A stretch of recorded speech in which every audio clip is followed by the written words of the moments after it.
So we're going to get started with calling the meeting to order, and we're going to do the Pledge of Allegiance.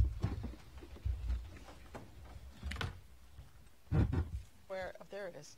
I pledge allegiance to the flag of the United States of America and to the republic for which it stands, one nation, under God, indivisible, with liberty and justice for all.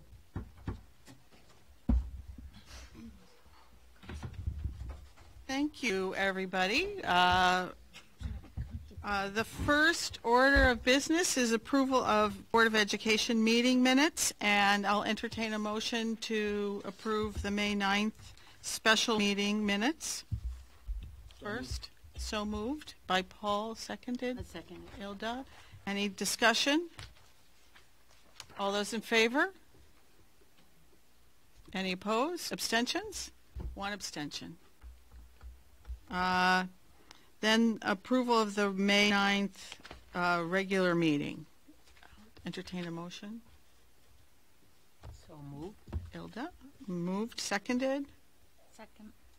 Seconded by Melissa. Any discussion? All those in favor? Any opposed? Any abstentions? One abstention.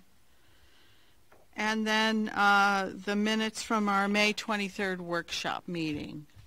I'll entertain a motion on that. So moved. Paul motioned. Anybody else want to second it?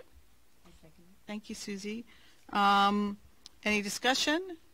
All those in favor? Any opposed? Abstentions? John. Thank you.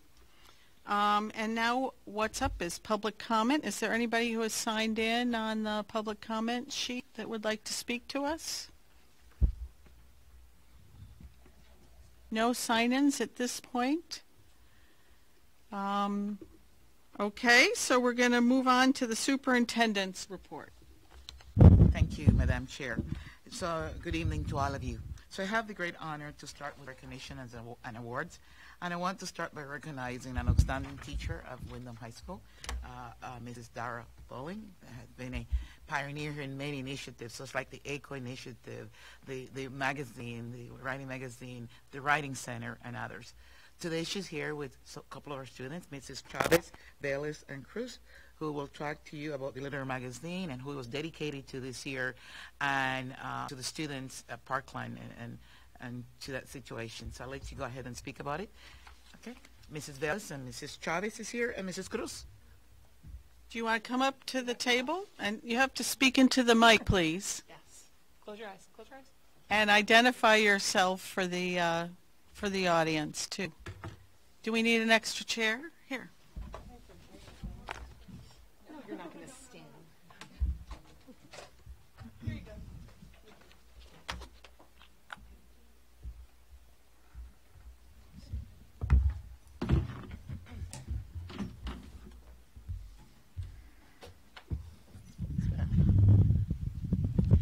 So good evening. Thank you so much for having us. This is Werlin Cruz Rodriguez and Jayleisha Velez. And this year they have been the editorial board of Mirrors and Windows, which is our literary magazine. And they're going to say a quick something, and we have presents for you, and then we'll move on. Okay, I'll go. Hi, my name's Werlin. I'm a senior at the school, and I started not too long ago, I think in November. I just wanted to say that I'm pretty proud of what we've made, because it was such a small, how do you say? Yeah, it's just the three of us, so it was pretty hard. I'm pretty sure like the years before there was more people, but we made it, and it's so amazing. Like, I love this book so much, and I'm really thankful to all the staff who helped us, and the students who have helped us. So I feel like this is some really good work that we've made, and I hope you guys enjoy it. Do you want to explain a little bit about what the book is? Because there are people who may be watching on television and they may not know what you're talking about. So this book is, I should pick this up, yes. Oh, the book, okay. Well, this is the book. It's called Woke. That's the theme, and we made it like a composition notebook because I feel like students would, make sense of like, oh, this is a book that we're used to. They'll pick it up, they'll read it. It has poems. It has short stories. It has plays that people have made, art. It has jewelry.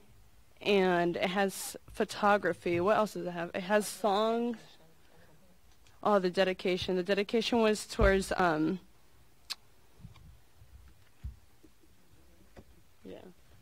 You read it, because I don't know really.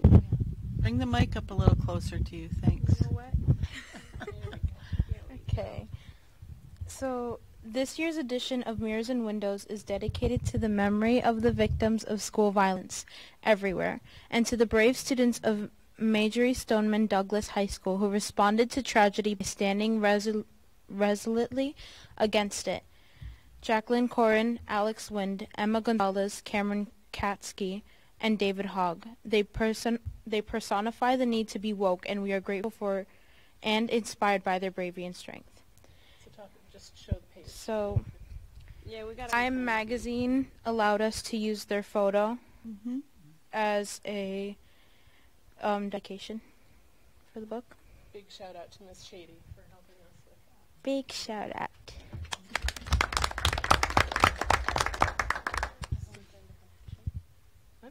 We did put it. Okay. I just wanted to add that we were able to put this book into a competition. I forget what were the details of that competition. NCTE. It's the National Council of Teachers of English. So I'm pretty happy about that. So it's in the national competition. When will the decision be made about whether or not you might be a prize winner? December to January. Okay. So this is a reimagined format. Our magazine has placed with NCTE before, but I'm really excited about this design. So I hope you will be too. All right, go ahead and hand them out, please. Does anybody have any questions or comments? Can you pass it around? They're coming right now. Coming. Oh, they're You're coming. even going to get one. Okay. Get one. Okay, Joe, relax. Okay. While you were away. I do want to add that Mrs. Bone has done a wonderful job with the Writing Center. Yeah. And she inspires students to write. And this is something you publish yearly in the high school. And you run this magazine with the students and have done a great, great job. So thank you very much. And you do deserve the award. Thank you. This is very impressive. Yeah. Wow. Nice. I think what it's every year is something very creative in the magazine. Every year is a different look, a different approach, a different style. It's very, very creative. So congratulations. The students come up with their own design, the creation. Yeah. They do come up with the theme every year. This year they felt that it was very self-evident because of what's going on in our country, what's going on in our world. They have learned new technology skills. There are some doodles in the magazine because they felt that any self-respecting high schooler has to doodle in their notebook. And so they learned how to do that technologically and put it in, which was very, very exciting. So it was a huge discovery for all of us. Pretty exciting. So I want to congratulate the two young ladies, Mrs. Chavez and Mrs. Cruz, right? These are star Windham High School, editor of their own magazine. So congratulations to the board and the superintendent. Very proud to have you here, definitely. Very proud of you. Thank you so much. I don't know whether Claire Galvin, the reporter from the Chronicle, got one, but you should definitely give her one. Did we give her one? She's sitting right next to Give her you. one, yes. Give her one, yes. Yes. Thank you so much. So she can have it in the newspaper tomorrow. You have a lot of good things to put in the newspaper tomorrow. Have this, the ribbon cutting. So got it. Great things to do. Great news. So who did the layout? The students. The and students. The students and the advisor. They're the students. As a communication professor, I'm pretty sure you appreciate this magnificent work of art. It is good. I just thought, sometimes they have layout by someone. Thank you so much. But pay special attention to the last poem. Okay. We will. Thank you. Thank you. Okay. Want to continue? Yeah, so we have some recognition. I'm not going to go through all of them. Just to let you know that you had the opportunity to see the student from Barrows that demonstrated their invention, and they went to Michigan to the national convention, and 5 of them placed in that convention. So we want to congratulate them. So you can go ahead and read that. But 5 of them have students were placed in that convention, receive award. The Windham track team also was. Congratulations to them. They were the state champion this year, bringing back the championship home to Windham High School. And we invited them to come here tonight, but they could not make it. So we have the wrestling team that was champion, and now we have the track team that also are champion. And the middle school had a night award and May 31st, and more than 55 students were honored with awards. And there's some others there that you can read at the leisure. Teacher of the Year, we selected the Teacher of the Year. This is a competition that takes place in the state of Connecticut, and our Stephanie George, 4th grade teacher at Windham Windham School, was selected a Teacher of the Year. Every school select a teacher, and they compete internally, and all of these candidates are outstanding teacher. Stephanie George is a teacher that is well known in our district. She's part of the teacher leadership team with UConn, curriculum committee, superintendent advisory group, the team mentor. She has a lot of different functions, and she's a contributor not only to student learning but to the profession here in Windham Public School. So we want to congratulate Stephanie George, our Teacher of the Year. Today I want to thank Dr. Gomez that attended the ribbon cutting, the ribbon cutting at the ECO Lab, and to all the board members, I want to see you be proud to see what a magnificent lab we have, and the students demonstrating what will take place in the lab. And for a lot of us to see that manufacturing is not what we think about and we imagined 20 years ago, how manufacturing now is so advanced, it's part of technology. And so with this new lab, our students will have the opportunity to do product development from the design and conception of the product all the way to the engineering and to the manufacturing. So I don't remember all the different type of machines that we have in there. The students did a pretty good job demonstrating it and explaining it to the guests that were invited today. But again, it's just to see that manufacturing now is part of engineering, is one of those standards in engineering, is part of the realm of engineering. One thing that was made there today, the Z-Space. The Z-Space computers are coming in where the students can do virtual learning, and they can do from welding all the way to dissecting a frog virtually. So it's very, very important. We want to thank Representative St. Johnson who's here today.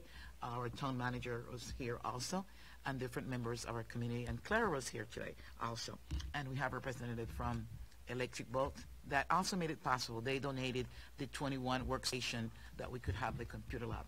And we also have a new grant that was provided to us, the Seaman NX software design, where students will be able to also, is what they call the new generation and the new innovation in manufacturing, where students will be able to develop their project from design, from conception, design, engineering, and manufacturing. So it was a great honor to be here today and to be here in this presentation today. I want to thank Dr. Sanchez, Anna Sanchez, that worked thoroughly on this, Laura, that is here today, Laura Handler, and also Margaret Cheney, that really put all of this together. So thanks to all of you.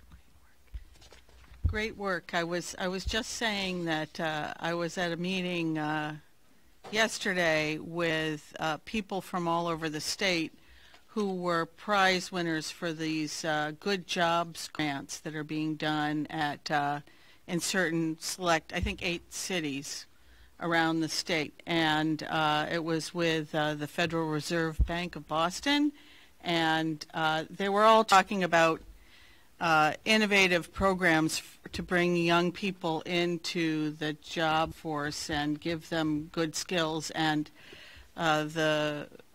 somebody from another school district was bragging about their program, which sounded like about 1/5 of the comprehensiveness of what we have going here through the ECHO program in Windham, and I couldn't resist, even though I was there for my job, I couldn't resist, as the chair of the board, bragging about what was going on in Windham. And you should have seen the faces of the 30 or so people around the table. They were all practically drooling at the thought of having a program like this. So it was nice to be able to brag a little about this innovation in student, programmatic innovation. So I was telling the students today that I think this is really a terrific time to join manufacturing or to join the ECHO program. Those couple of weeks ago, United Technology Corporation, Sikorsky, and also Electric Boat announced expansion in recruitment, hiring, and expansion in the area of manufacturing. And the Connecticut Business and Industry Association also just reported in the Connecticut Mirror about a week ago that the highest growth industry in the state of Connecticut was manufacturing. So I think this is a terrific time to join the field of manufacturing. Okay, going to summer school, this district has a strong commitment to continue learning during the summers. We want to provide our students the opportunity to experience learning. There's a lot of theory about the summer loss during the summer, but for us it's more important that we continue providing opportunity for our students to excel during the summer. So as you can see, we always have a very strong and rigorous summer school program. We'll be having more than 500 students in summer school, but it's not what we call the traditional summer school. These are learning experience for our students to continue to excel. So we have K through 3 literacy, we have high school credit recovery, we have algebra readiness, and this one is one of my favorite. The algebra readiness is to prepare students to enter algebra 1 in the middle school, and this is one that is very important to advance their knowledge that will put them in a place that they can take advanced courses and math at the high school. The ECHO students will be taking college courses. They will be taking 2 college courses this summer. And something that is not here is some of the ECHO students will be having a paid internship with Electric Boat this summer. And this is not here. But as you can see, we have over 500 students that will be attending our summer school enrichment program this summer.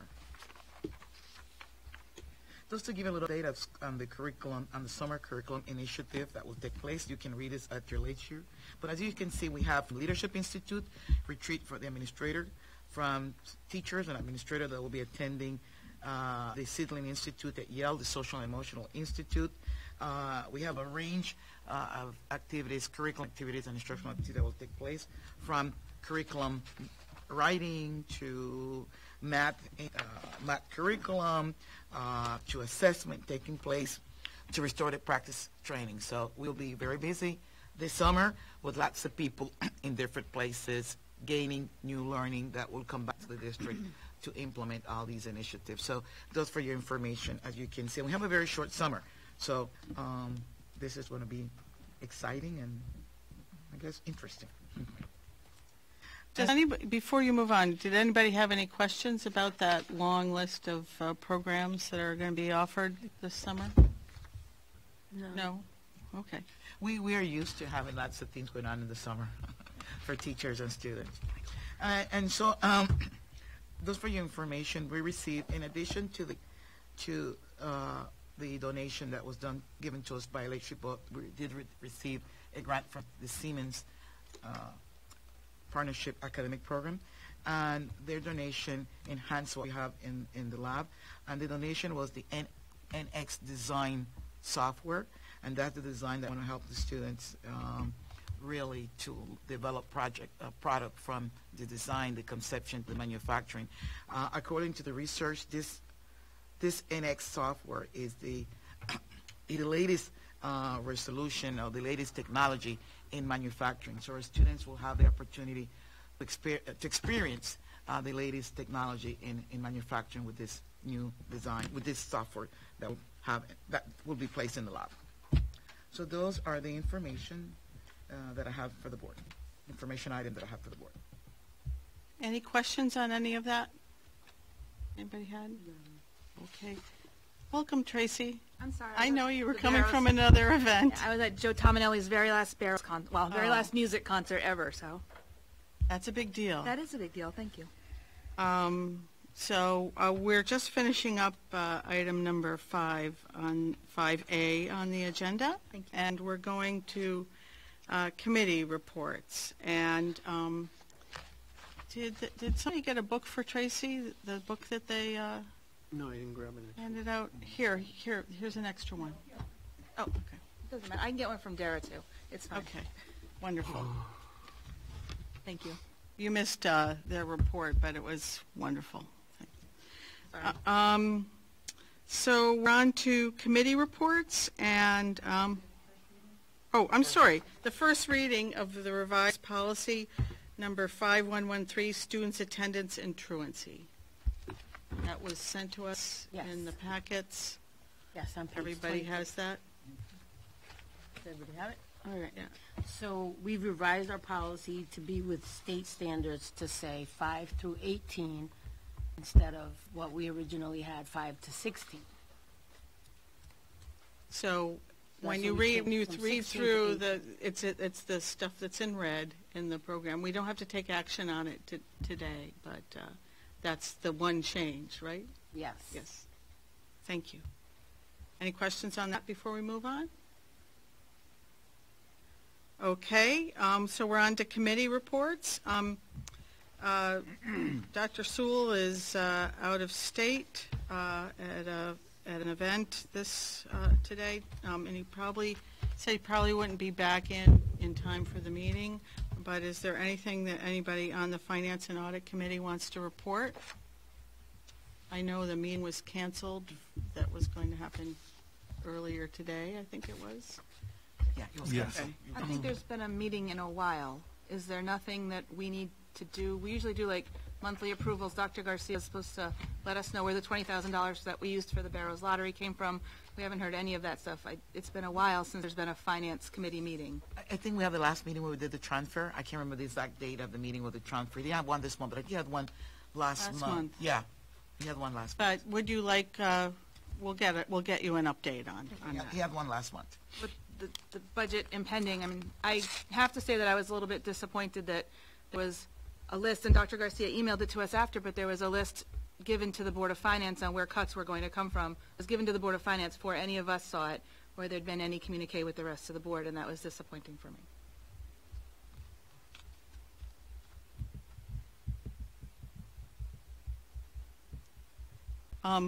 Okay, so noted. I do know that the Board of Finance did ask for at their meeting to have a presentation on what different levels of funding meant, and it wasn't until like last minute. That's not an excuse for us not sending it to the board. So noted. They ask that every year. Yeah. You asked it when you were chair, Right. what are different levels of cuts going to mean to our students, our staff, that kind of stuff. So I think it's something that at some point during the budget process, or maybe right after we present the budget to the Board of Finance, we start preparing then instead of doing last minute.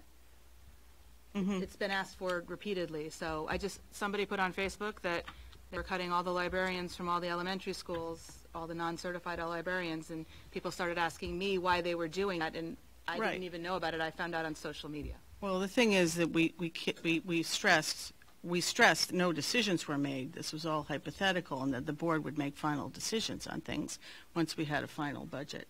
But Paul, you were going to say something? Nope. Okay.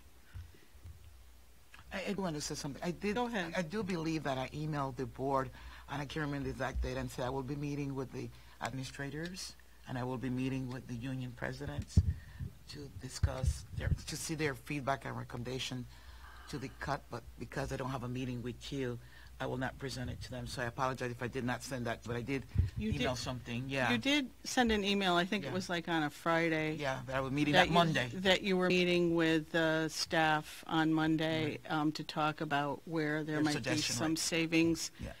And then the meeting with the Board of Finance was that on Tuesday. Tuesday, right. But so we will strive to make sure that Sure. information gets sent out to people. Thank you. Anything from school planning and design? At our most recent meeting, well, our first one here in the high school, by the way. It had been suggested a number of times previously what role school planning design would play, if any, in the renovation process of the high school. And we're talking about and getting the support of the building committee to formulate early in the process, because right now we just hired an architect and we're just starting the conceptual and the design work, to act as a community, because of the format of school planning and design, as a community clearinghouse for ideas and communications. How we're going to implement that, that's what we're talking about. A bunch of ideas were banged around, and nothing has been firmed up quite yet. But I think it has great potential for enhancing transparency and participation. Ideas like including students in just as one example, in what do we do with polished floors in the building? We remove all the tile. We have polished concrete floors. What can we put there? Murals. The one idea was the march of the history of manufacturing and culture in Windham. Those kinds of things, and draw in as many people in town as possible, high school students especially. So we will have updates as we go. Is there any addition you'd like to add to that? We talked about preserving the artwork that's currently on the walls in the building too. Lots of students who have come through these doors since 1970s sometime, all the way up till I think a couple of years ago, 2015 I think might have been the most recent artwork on the walls. We were talking about creative ways to preserve that digitally, maybe cut out sections if it's feasible. Obviously you can't cut out sections of brick and preserve them, but cut those out, possibly frame them or recreate them somewhere else later. Send them to the students that created them, invite them back for maybe an opening or something like that. So ways of preserving, because that's been communicated to me by some of the staff here at the high school, that a couple of them have already been destroyed in making renovations to the building, and so they don't want to see them all go, in ways that we could creatively save those and repurpose them in the new building. Great. I didn't mean to. No. I asked if there was anything you wanted to add. Are there any questions for the committee? Okay, thanks. Policy committee, I'm assuming there's a report. I know that you've been doing work. Yes, we've been doing work. We also discussed second reading of policy 5131 under student discipline. And we've included, because we discussed adding a definition at the last meeting, so this time we added the definition for restorative practices, and it's on Q. It's become Q. And under the scope, the description is an A, and then the corresponding ones become B and C. That was it, and it's in red, and you guys have it in your packet on page 28. Right, and a couple of those are action items later on the agenda. Is there anything, anybody this from the second reading? Right, that makes it an action item. Yes. Yeah. Is there anything you want to add? Anybody else on the committee? No? Okay. Any questions? Okay. The executive committee met last month, and we are going to meet again. We're not meeting tomorrow as we normally would because I have a work conflict, so we're going to reschedule for after we get through the graduations at the school, so probably at the last week of June if we can fit a date in. But I do have, not for discussion in this meeting because it isn't noticed for that purpose, but there have been requests about the evaluation tool, so I'm going to hand it out to all of you. I want you to take a look at it. This is where the executive committee has landed with the superintendent on the evaluation tool that we'll be using this summer to do the evaluation of the superintendent. And I encourage you to get back to me within the next week if you want to talk on the phone about it, if you want to send me something in writing, make if any questions. It's not a finalized product until we start the evaluation. Okay, so here it is for folks, so it represents a lot of hard work, and I'll be looking forward to hearing any input from you.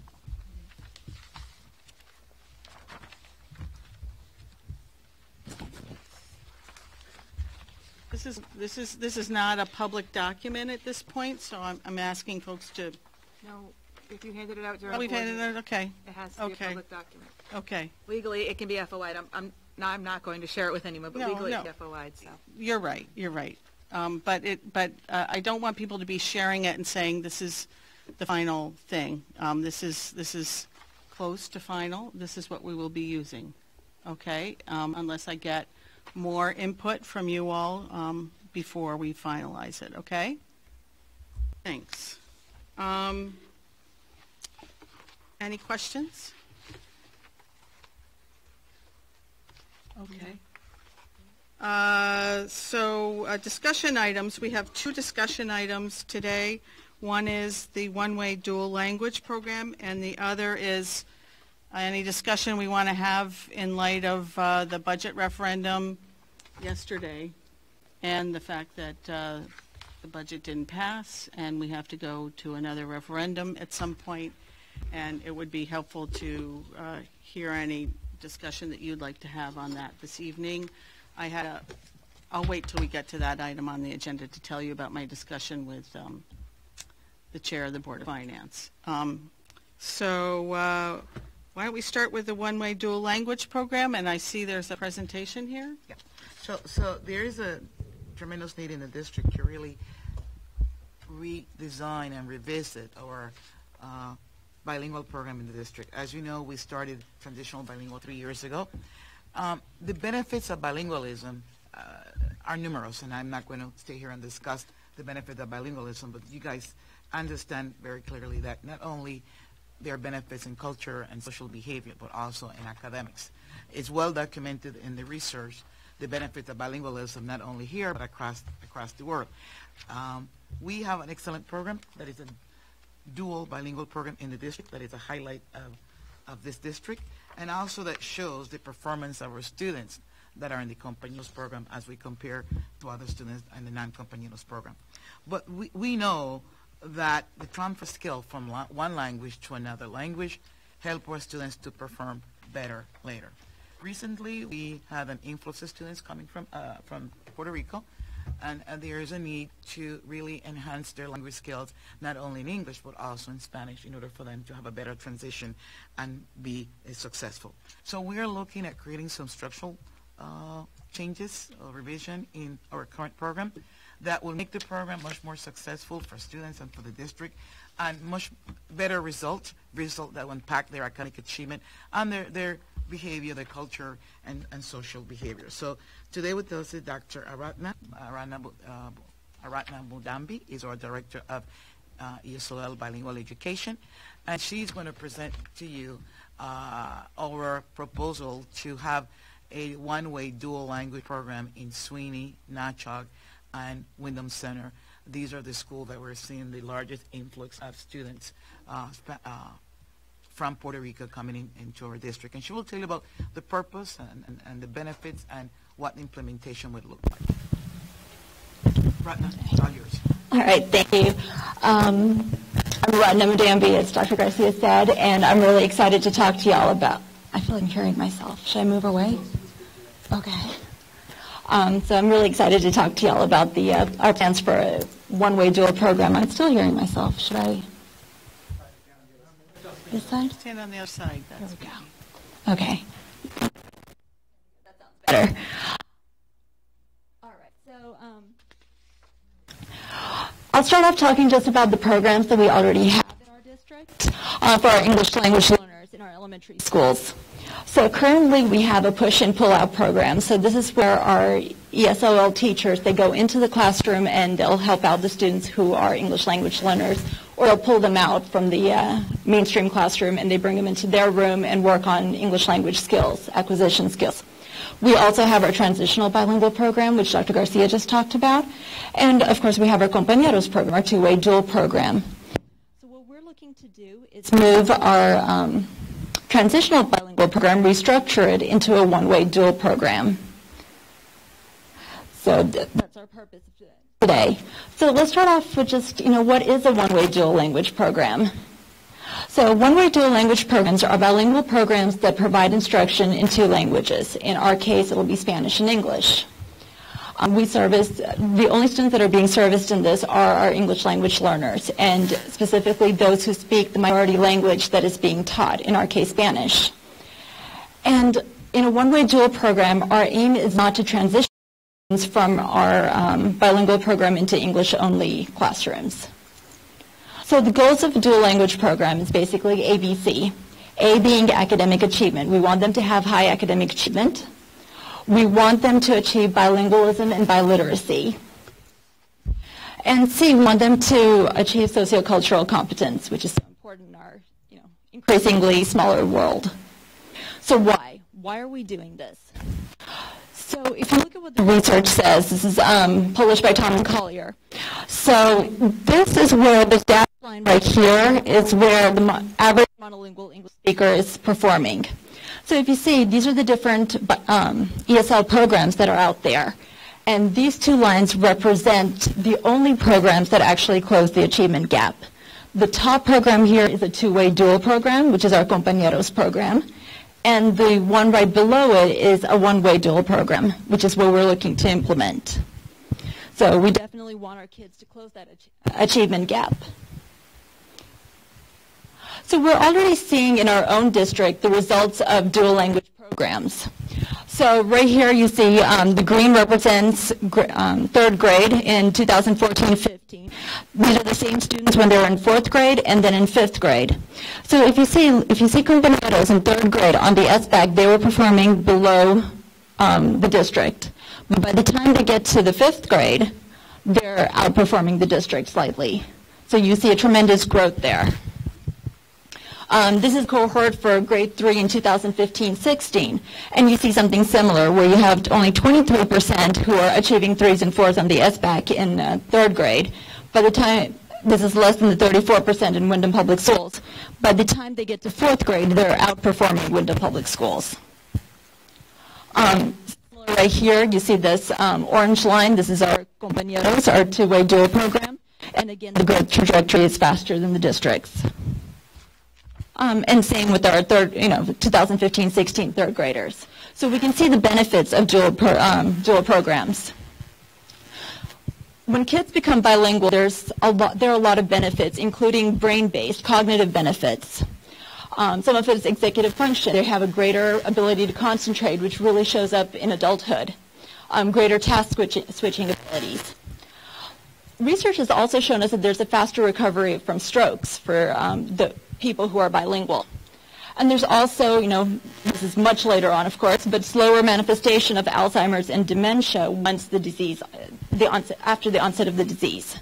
So if you look like 5 years down the line, once somebody starts having Alzheimer's, somebody who's monolingual is going to show a lot more symptoms than somebody who's bilingual. So additional benefits of bilingual education. There's a competitive advantage when people are bilingual in the workforce and on college applications. There's an inverse correlation with high school dropout rates for students of minority language backgrounds. So when there is another language spoken at home, when kids know that language, they're bilingual, then they're more likely to stay in school. Enhance sociocultural competence, which is so important in our global world. And then the eventual awarding of the seal of biliteracy, which is an award that the state is giving for graduating seniors. So we're talking about elementary kids, but by the time they get to be a senior, they can receive this award for being biliterate. They can receive this recognition, which they can then use to show the workplace that, look, I'm bilingual. I have these skills for you. Can you tell the board that Connecticut just instituted that? Yes, they just instituted that. Just recently. as she said. So just to go through kind of the differences between the transitional bilingual programs and one-way dual programs. So the objective of a transitional bilingual program is fluency in English. And the objective of a one-way dual program, however, is fluency and literacy in both English and Spanish. The transitional bilingual classes and the one-way dual are serving the same students, ELL students, English language learners who speak Spanish. The duration for a transitional bilingual program tends to be 1 to 3 years. In our district, we were looking at K to 2. The duration for a one-way dual language program is kindergarten through 5th grade. Transitional bilingual classes, literacy is taught in Spanish with the intention of transferring those skills to English. Now, the difference with one-way dual is that students are taught literacy in both languages with the intention of Spanish assisting the English and English assisting the Spanish, which elevates both languages, causes them to learn them both better. In a transitional bilingual class, we decrease the amount of Spanish that's used each year. Whereas in a one-way dual language program, students are taught all academic subjects in both languages throughout the program. So we have a 50-50 model throughout the program. The transitional bilingual class is known as a subtractive model. This takes away their skills, the skills that linguistic skills that they're walking in with. Whereas in a one-way dual program, that's known in the research as an additive model. So we're adding to what they're coming in with. We're not taking away. So now what's the difference between the one-way dual program and the two-way dual programs, or compañeros? What's going to be the difference? So the objective is exactly the same, fluency and biliteracy in both languages. But the students we're serving becomes different. So the students here in our one-way dual language program are English language learners who speak Spanish at home. Whereas in a two-way dual program, we have a combination of Spanish and English speakers who get in through the lottery. Duration is at least 6 years when started in kindergarten. Duration for a two-way dual program is at least 6 years when started in kindergarten. We do it pre-K through 8. One-way dual program, students are taught literacy in both languages with the intention of transferring skills bidirectionally. So the Spanish, again, is helping the English and vice versa. Same thing in compañeros. And in both programs, we have students being taught all academic subjects in both languages throughout the program, and I'll talk a little more about that. Okay, so the schools included, Dr. Garcia already told y'all, it will be Nanchog, Windham Center, and Sweeney. And so the setup of classes, how are we going to structure this? So in 2018-19, this coming school year, we'll be having this program in kindergarten, 1st and 2nd. Each year we'll be adding an additional grade until 5th grade is reached. So we're going to have, unlike compañeros, we're going to have one teacher who's teaching both in Spanish and in English. However, it's going to be very clearly defined, 50% of the time in Spanish and 50% of the time in English, and there will be a very clear structure for that. So now, all academic subjects areas are going to be taught in both languages between kindergarten and 5th grade, but how that's set up is a little different depending on the subject. Every year, students are going to receive instruction in Spanish language arts and English language arts. Science is going to be integrated into the Spanish classes during the even years, so kindergarten, 2nd grade, 4th grade, and then into English in the odd years, so we 1st, 3rd, and 5th. Social studies is the opposite, so it'll be integrated with Spanish in odd years and English in the even years.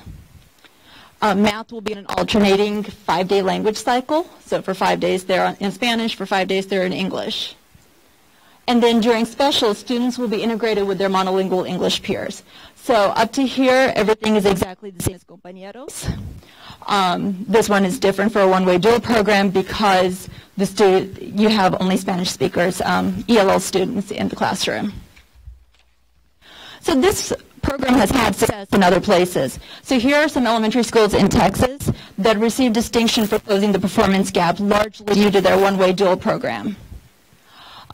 In our area, we don't have it, but like Compañeros was a trailblazing program, so will the one-way dual program. But the state is really behind us and really excited about this.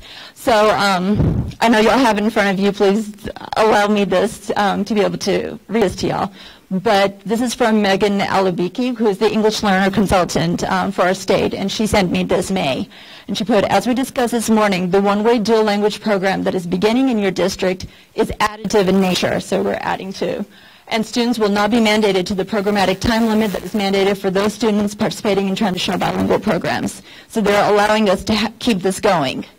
I'm excited to hear about what I'm sure will be an effective and positive program that will value the culture of its students and encourage true multilingualism.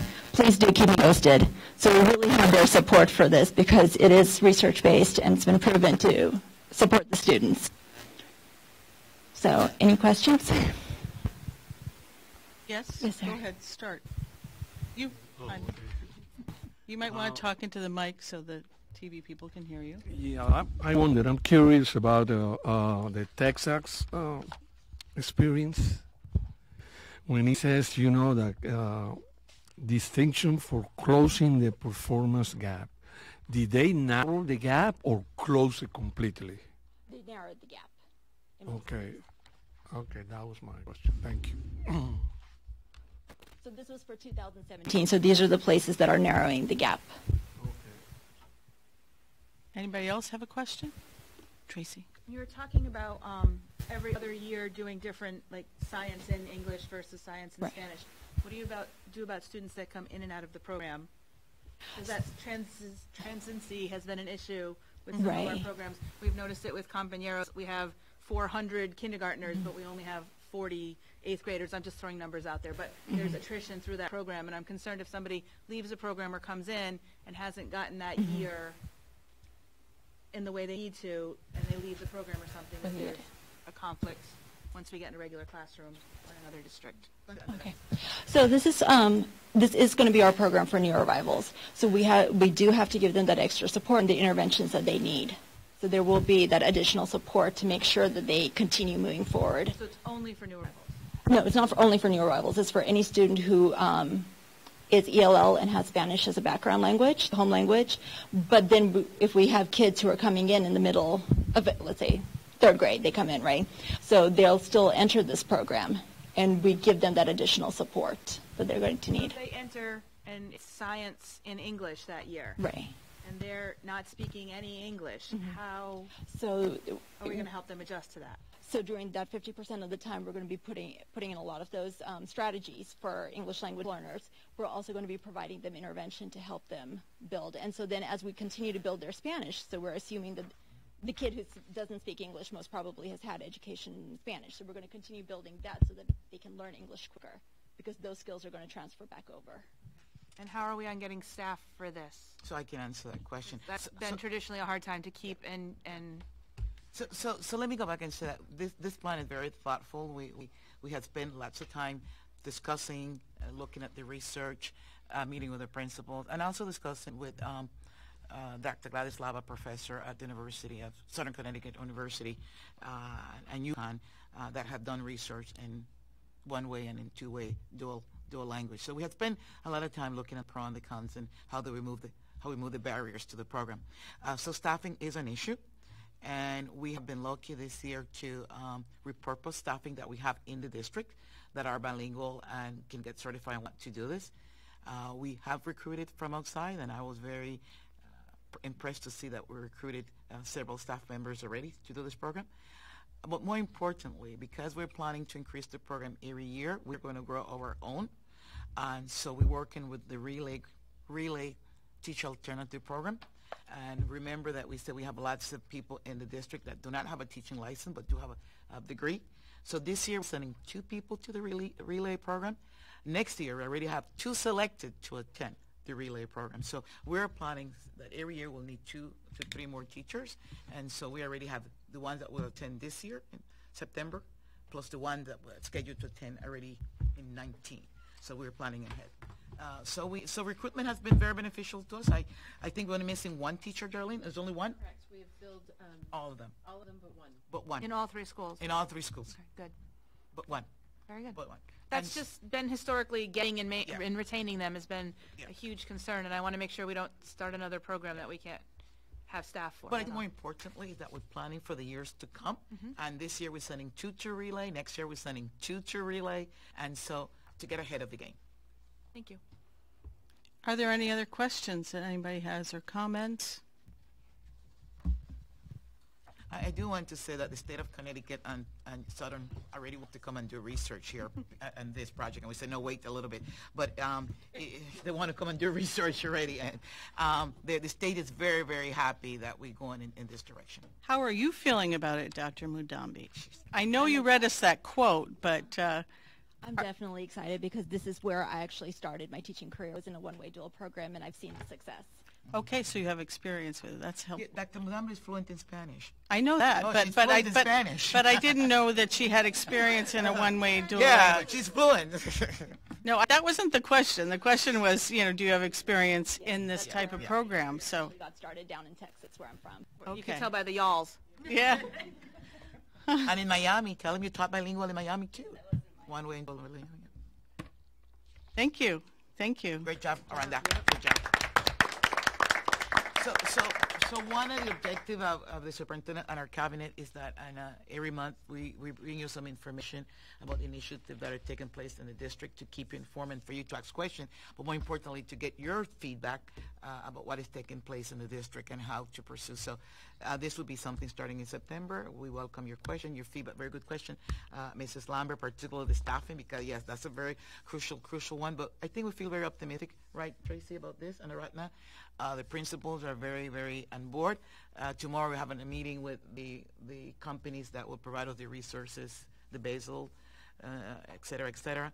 And so everyone is feeling very, very optimistic. And I think more importantly, because of the need that our students are coming from and because of what we're seeing in the demographics or how they're changing, we also have to change the way how we're providing services to our students, and this is the way to go. As a little caveat, Aratna, Dr. Mudambi mentioned Dr. Virginia Collier, the researcher Virginia Collier. By the way, she was my professor at George Mason University. She had done a lot of research in that, and she was my professor when I was getting my PhD. Actually, my advisor also. So, nothing to do with this, but I was my professor. You're just bragging a little. I was bragging about, not about her, just I'm so proud of her, of that Professor Collier. So I'm assuming because this is a new program and we're starting it in September that we'll get a report a couple months in and, about how things are going. It's very, very exciting. So. yeah, we all are excited about it. I see the staff over there smiling. Yeah, they're excited about it. They are excited about it.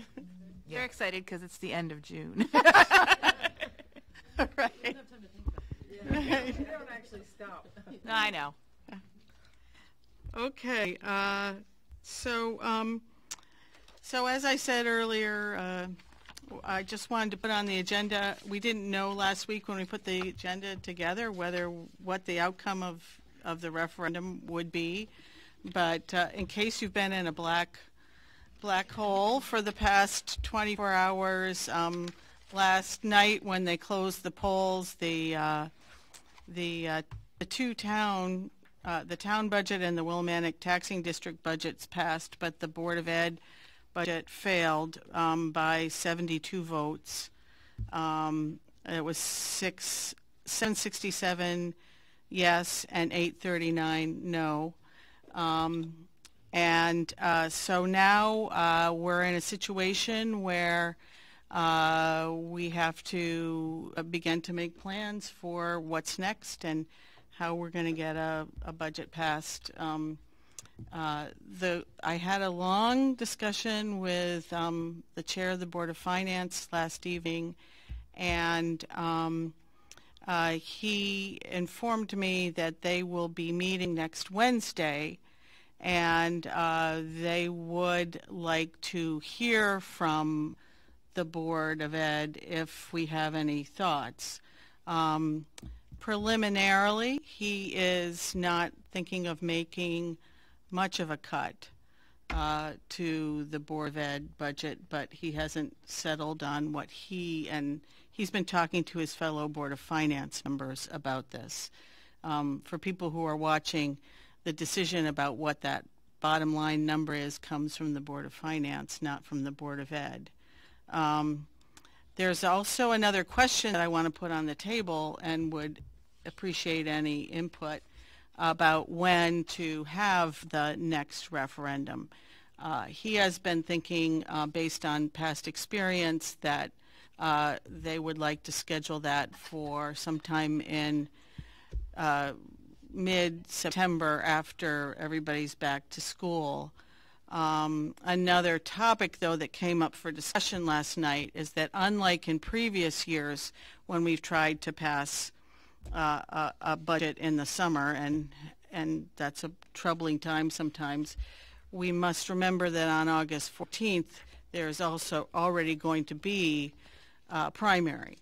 And so people will be going to the polls on August 14th to vote. Democrats and Republicans will be going to the polls anyway to vote in the primaries, because there'll be primaries for the gubernatorial races in both the Democratic and the Republican side, and there'll be primaries for some of the constitutional officers. I'm not aware that there's going to be a primary for state rep or senator at this point in any of the two parties, but I just want to put that out there and open it up for discussion, because they are looking for any opinion that we may have about the timing of the referendum. That is set by the Board of Finance, and I just want to hear what people may be thinking about this. Yes, John. Well, I think we should take advantage of the polls being open on August 14th. I think that's a good recommendation. Secondly, pushing it off makes it harder to come out and be able to hire teachers or whatever you're going to do for a given year. So if everybody does the job that they need to and present it to the public again, I think August 14th that's quite far away even from now. I mean, we used to turn it around in 3 weeks and have another referendum. This pushing it out, I'm not quite sure I buy into it. But, if we're having it on August 14th anyway, as far as the polls being open, then at least take advantage of that, and they'll save some money to the town side. Right, because, cost roughly $5,000 or so to do a referendum. And so you're saying that since the polls are going to be open anyway that day, you have to have all those things in place. I think there's going to be a lot of interest in what's going on. So the people are going to come out in force on both sides. It'll be the independents that will have to realize that they're only going to be coming to vote for the question. Right, not for the other candidates. So it's going to have to be clearly stated how this is going to come down.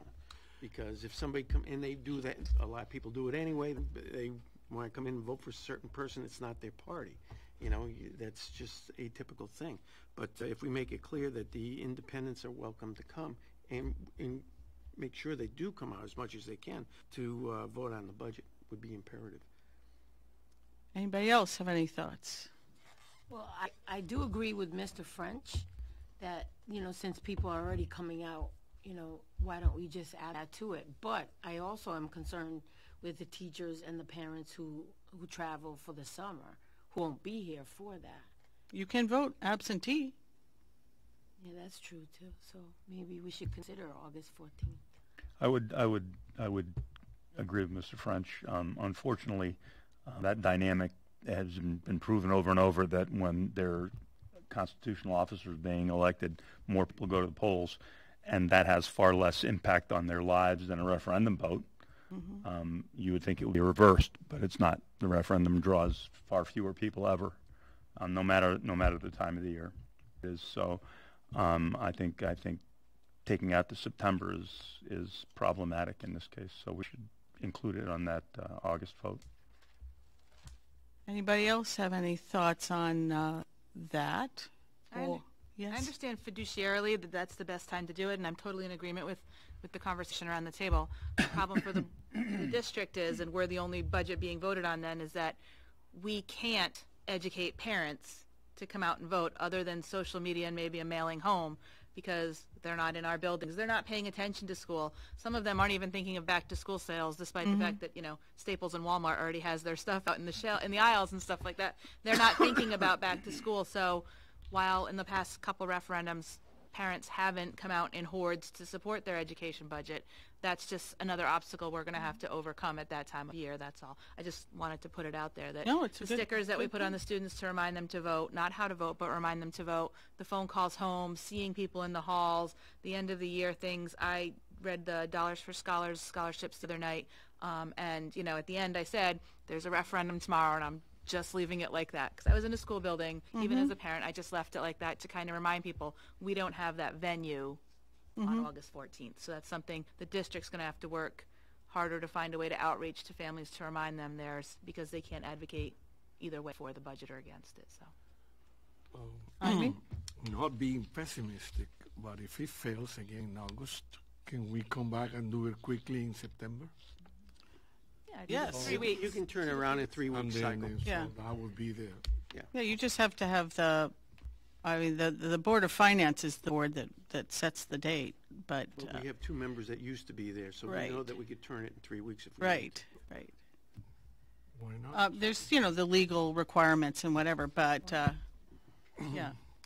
I think when I spoke to Tom White last night, he was thinking not right after school opened, but, a week or two after school opened to give Everybody people, settles in. Yeah, people time to settle in. But this just August 14th presents us with a different opportunity than we've had in the past. Anybody else? I have one other suggestion. Yes. Keep the letter to the editors away from Murphy Sewell. The one thing that we're probably living through right now is not the budget per se, is what's going on. The cut that was made the last time was a very major cut. But we may be living through the same thing I lived as chair of the Finance Board back with the middle school. The middle school passed only by 4 votes. It got to the point that I had to do 5 budget referendums. And in the 5th budget referendum didn't pass, I was probably going to be put in jail, because we were at that time it was called the MER, and some town residents took us to court, and I refused to cut the budget below the MER, and the superior judge said to me that if you do not cut the budget, you will be put in jail. And I said that, well, we'll see what happens. And the department head of the Board of Education had called me into the office, and he says he supports everything I'm doing, and I have the full power of their attorneys from the State Department to fight this issue. So we had state versus state. It was really ridiculous. Fortunately, a week before I had to go back to court, we ended up passing the budget by 75. I really thought it would fail because everybody wanted to see me in orange. So, needless to say, we're going... History's repeating itself It here. is. Now, we're in the second cycle, and this is the second time. And with what Dr. Sewell put in was a real irritant to a lot of people I know, because that's what I've been hearing as a back, that we shouldn't cut the remodeling of the high school from $108 million down to what the state recommends. And because of his sentence or two, it didn't prove to work out too well. So that, as well as I think there's a lot of people that never thought the high school renovation was never going to pass, and now they're coming out to show that they are not happy. So we're living through the same thing. It's just history repeating itself. Yes. November, after the high school referendum passed, after the election, there was conversation in Dr. Garcia's office with our consultant and other members of the PAC and stuff like that who got out the vote, that we totally expected there to be kickback this year. I think that there's been a disenfranchisement, at least here at the high school, by some of the parents with some of the things that are going on in the district and some of the activities and stuff, that there's just apathy now. They're like, whatever's going to happen is going to happen. And a lot of the PAC members were high school parents who, were trying to get things moving and had dedicated themselves to getting referendums passed last year and stuff like that. And there's just some apathy going on. But I think that we expected some kickback. We're not that far from the MBR right now, though. Right. Financially, Right. we're skirting it, and I don't want to see us get cut back to that point. But I would like to see some kind of ideas floated from Dr. Garcia and her office of things that might be cut before it goes to the Board of Finance next Wednesday. Okay, so what was sent out to you by Dr. Garcia was the 1.5. Was what the cuts, some scenario of what we might have to take action on should we get to should the 1.5 pass. I think based on what I'm hearing from the Board of Finance, I know that they're flirting with the idea of a 1% increase. So that would mean about another 500,000. Is that another 500 about really? close to that. Close to that, maybe, because 1.5 brought us to 1,000,007. So it would be close to that, maybe. I think it's a little less than Yeah, a that. little less than that, yeah. Right. So we're talking, hundreds of thousands of dollars, though, Yeah. which when we start talking about where we can find that, it's tough. But are you, so would the board like to see a scenario from the superintendent and the administration Well, has the Board sent of out to Finance us? asked for that? I'm sure they will if they haven't. What a 0.5%, a full percent might look like. That's They what haven't asked, they did not ask for that I think last you should night. go prepared for it. Yeah. And you should probably start at 0.25%, do it in segments and show them that you're prepared and this is what's going to be the impact. Maybe up to 1%, maybe do 4. I heard the rumors that even below that, I haven't had the conversation with Mr. White, but the rumor that they would go below the 1%. I think there are some people on the board of finance that would like it to go below, but I think that there are others who would like it to be as 1%? minimal as they can. I mean, they're not going to try some of the things that have been tried in the past, is sending it back out with no changes, which is something we've all tried in the past.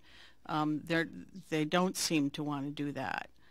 But I think we should go make our case. And so, John, you're suggesting come in with 2 scenarios, like a 1.25 and a 1? Right. I won.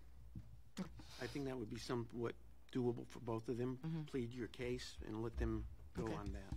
I think it's important for everybody on the board to understand that when those scenarios, which will be sent beforehand, we'll all get them beforehand, okay, before Wednesday night. But I think it's always important for us to remember that the final decision is made once we have the final number, and these are scenarios. This gives you a flavor of where cuts could be, but that may not end up exactly where we all decide to make the cuts. And then again, even after the cut is made, if something changes within Right. that district, Right. it's still the Board of Education purview to shift the money where they need to. Right, absolutely. So it doesn't mean this definitely is going to go, Sure. but this is a good possibility. And just to go one more step further back at the MER, which is the MBR, yes, you can go below that figure, but for every dollar you're below the MBR, the state will penalize you $2. In grants. In grants. Not Alliance District. No, District but can't go below the MBR. your biggest grant is going to be hit. Yeah, but you can't go, Alliance District cannot go below the MBR. So at least that save us, but that means that we don't get any increases, and no increases mean that you don't get any extra money, and that means that you don't get any increases. You stay flat as the year before. So how does a no increase affect, I'm sorry, were you done? Correctly. So no increases affect because we still have No, contractual right. relations. How does that affect, say, the program we presented tonight? We have to hire new teachers to fill these positions and repurpose teachers. Then we have to hire them to fill the positions they vacate. How does that affect the plan very, that we're very good question. putting into effect for So one of the things that have been done is because you're having two classrooms in a building, so one is monolingual and one is unilingual. It repurposed because it was moving people around. So instead of hiring a unilingual teacher for a class, we're hiring a monolingual class for a bilingual teacher. And so in some building we have retirements, and in one building we have like 2 retirements in a grade. So that's how it's possible.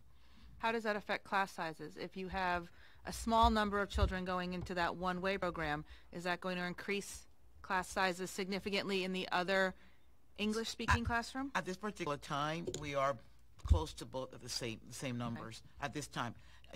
Maybe after the summer in August, September, the number may increase, but not at this time. That was off topic. I'm sorry. No, but it was no, it's a financially good on question. topic, so. It's on topic. Yeah. Yeah. Just going back to something that John said a little bit earlier about, things could shift. And, yeah, certainly that's why I want to stress with folks that any scenario that's put out there is just that, a scenario, until the Board of Ed makes their decisions, because there could be changes.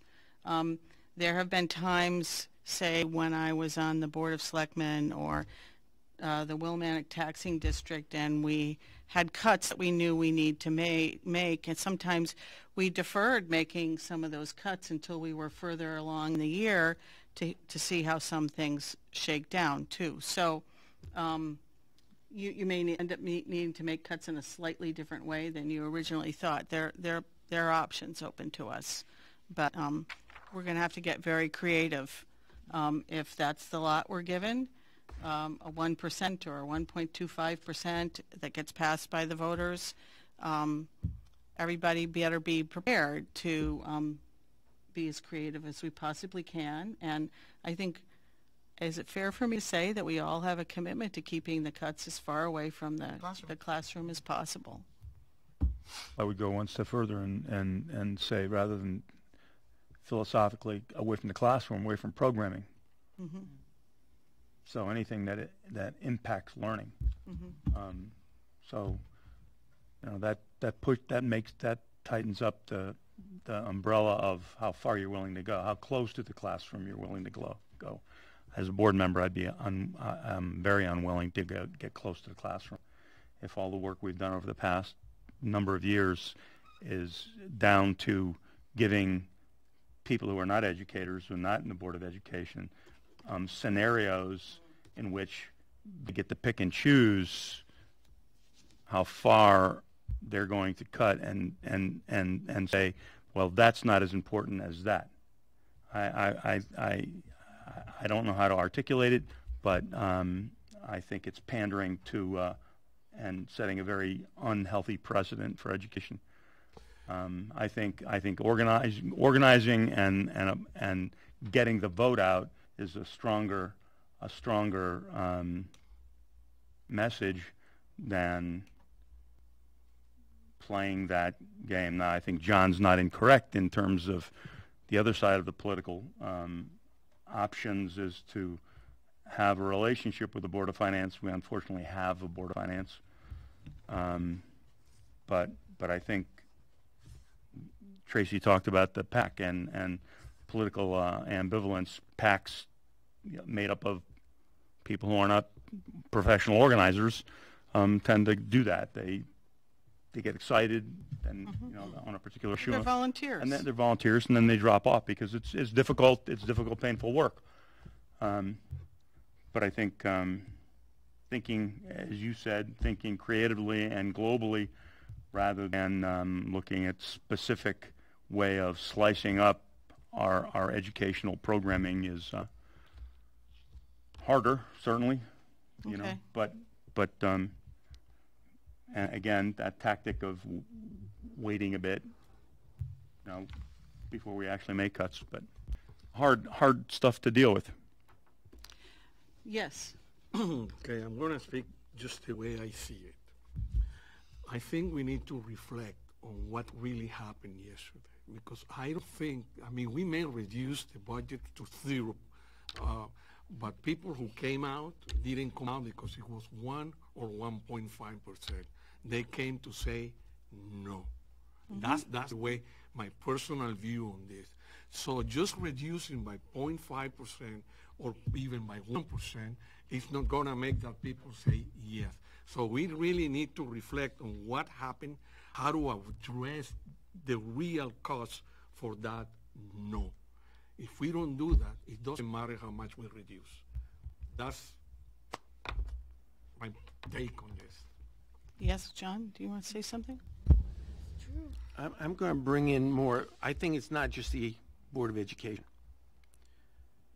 With what's going on in this community over the last few months, the senior center, which I'm totally for, and we bought a building, and then we knocked it down because all of a sudden it wasn't any good, so we owned it. And we threw $600,000 away just like nothing. And then it was a $2.5 million project, which was a good project. And then some people started to say, well, we want a swimming pool, and now it's exploded to a $14-15 million project. You have a parking garage that keeps creeping up that somebody wants to put in downtown that's about $14 million. And yet the parking lot that's right across the street from me is only a third full at the height of a day. You've got the band shell, which is costing this community some money. That's a backlash. And then you've got the high school renovation at $108 million that got brought down. The state said 76 million or so and change. And then there's still some members that are saying we should spend 108. It has gotten to a point that I think it has created such anarchy within the taxpayer right now because they don't know what's going on. I have never, ever seen in the 34 years that I have been a board member in one way or another, has there been such, like going to the candy store and going for things. And yet the state of Connecticut is still in bad shape, and we don't know what's going to happen at the next election. So there's a very deep insecurity that's going on in the community right now. And I think that we're taking the brunt of it, but the other two budgets barely passed. There was there was not a resounding win for them as There well. was 34 votes at the town and 76 votes So- at the taxing district.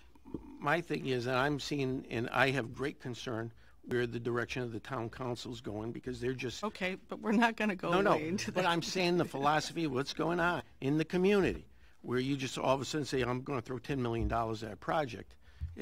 I'm going to go back to the saying, thank God there's a Board of Finance. Okay. Is there anything else that people want to say about the budget?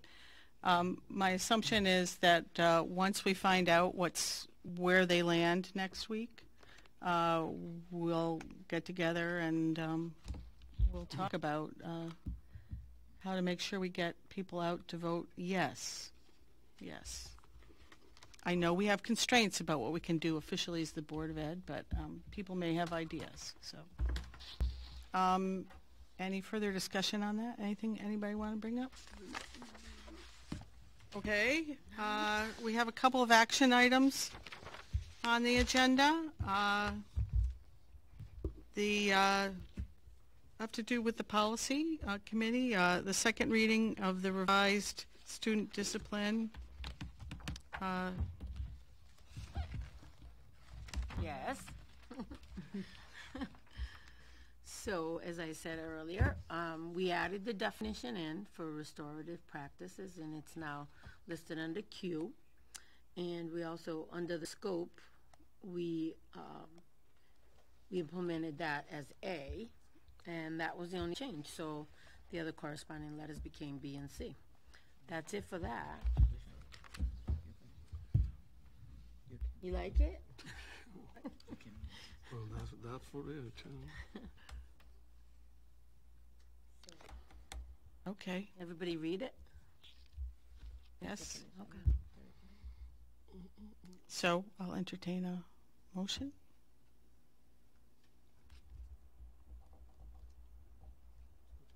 To approve it, yes, I guess, right? To approve Anything? it? Yeah. So moved. Second. It's approved. Any discussion? All those in favor? Any opposed? Thank you. Any abstentions? Okay. The next item is the revised policy on mission, goals, objectives. Okay, so we made it official. We added the language into the policy under 16. So, of course, 16 became 17. Why was 7 afraid of 8? Any motion? Is there a motion? Motion approved as presented. And a second? I second it. Second. Any discussion? All those in favor? Any opposed? No. Well, it was unanimous. Yeah. Okay. And then finally, recommended approval of personnel recommendations. I'll entertain a motion. I make a motion, we accept. Motion to approve. Approve.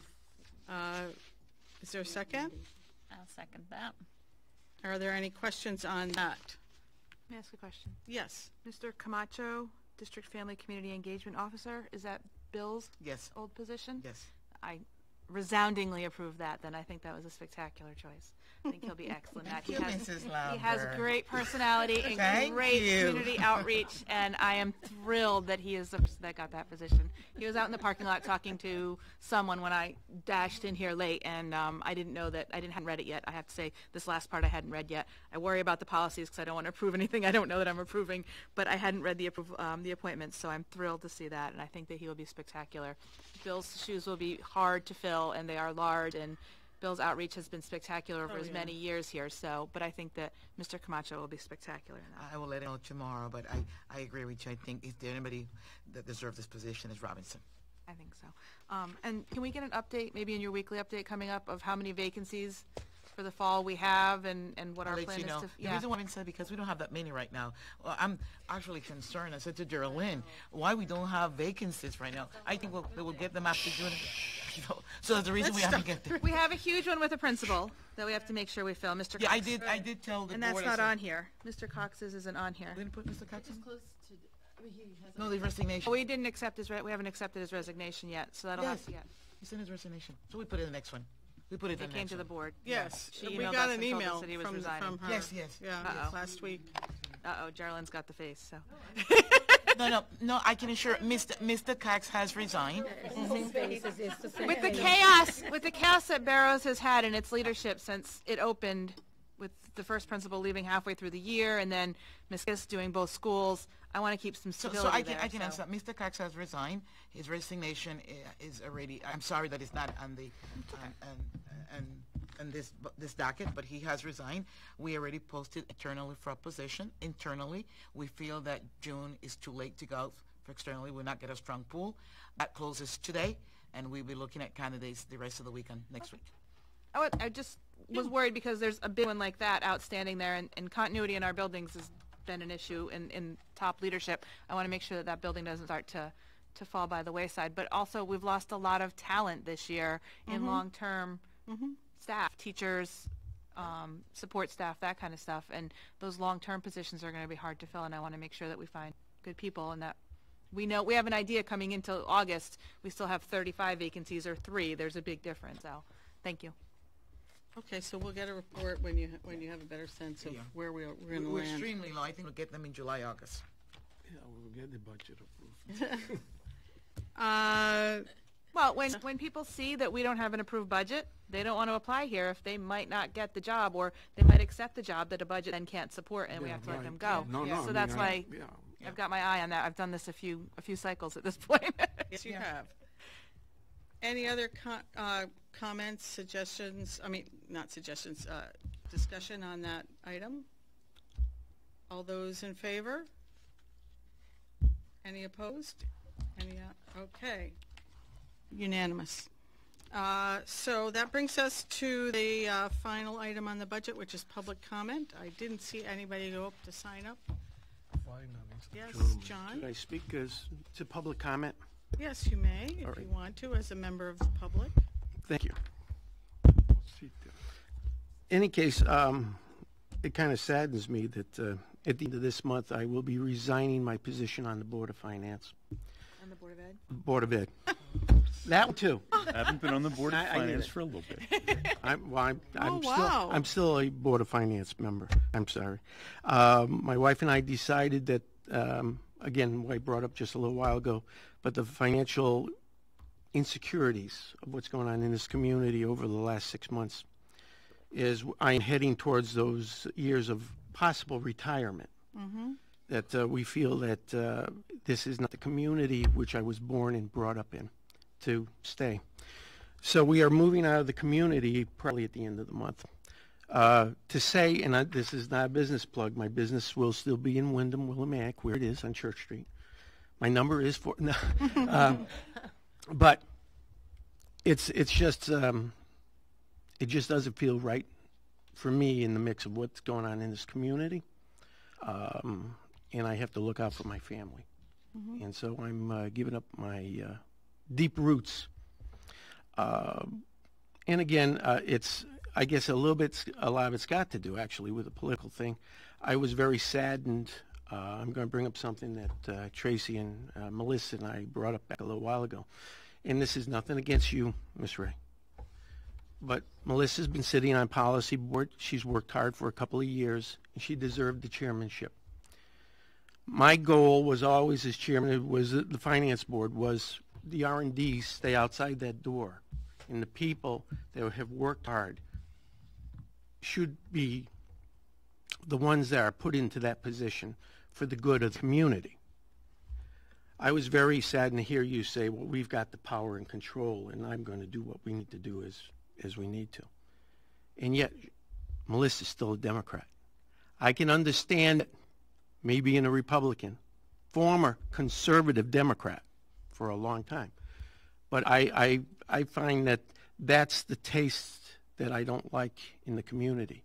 We're not being community people. We're too much getting sucked into what's going on in Hartford, what's going on in D.C. We need to bring the community back for its people, not for power base. And again, I want to thank the community that has supported me for over the 34 years. Very proud to serve for this community. Thank you. Thank you. John, I want to thank you for your service, and I know what this means, and anybody who doesn't even know you can tell by your tone right now what this means for you to be making this move in your life, and I wish you and your family the best. And thank you. Sorry to see you go. Thank you. Is there any other public comment?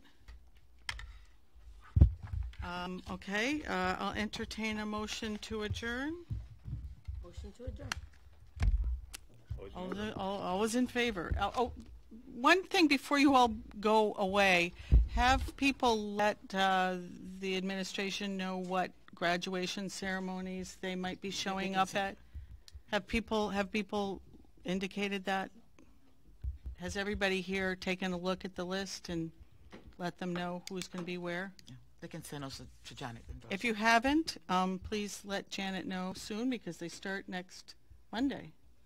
Yes. Yeah. What time is the Board of Finance meeting on that note? Because we have 2 promotion ceremonies that night. Usually that's 7. Yeah, it's usual We'll time. have to scoot from meeting from the second promotion ceremony because I joined Dr. Garcia in all of them. I think that's part of our job. I think that's part of a board member's job is to be seen out there and to give back to these kids in the good times and the bad when we're trying to pass the budget and when they're making achievements. So. I know that the board meeting is over, but I do want to take this opportunity to thank Mr. French for his service to this community and to the Board of Education. It's going to be a great loss for this community and for the Board of Education. I want to thank you for my experience working with you, my 2 first year where you were chair of the Board of Finance when we developed the budget. And it was a wonderful experience working with you. I think we did a great job with those budgets, right? Got through the first time. Yes, we did a great job with just budget. So That's right. yeah, we worked together, and it was a wonderful experience working those 2 budgets. I had to say that, although I had developed budget in the past, I did learn a lot from you, working with and the ins and outs of the community and the Board of Finance. So I want to thank you for that experience I did learn. So on behalf of the board, on behalf of our students, on behalf of my cabinet here, I do want to say thank you. It's been an honor working with you. And I want to say thank you for the opportunity because you were on the board when I was hired. So thank you for the opportunity to serve this community.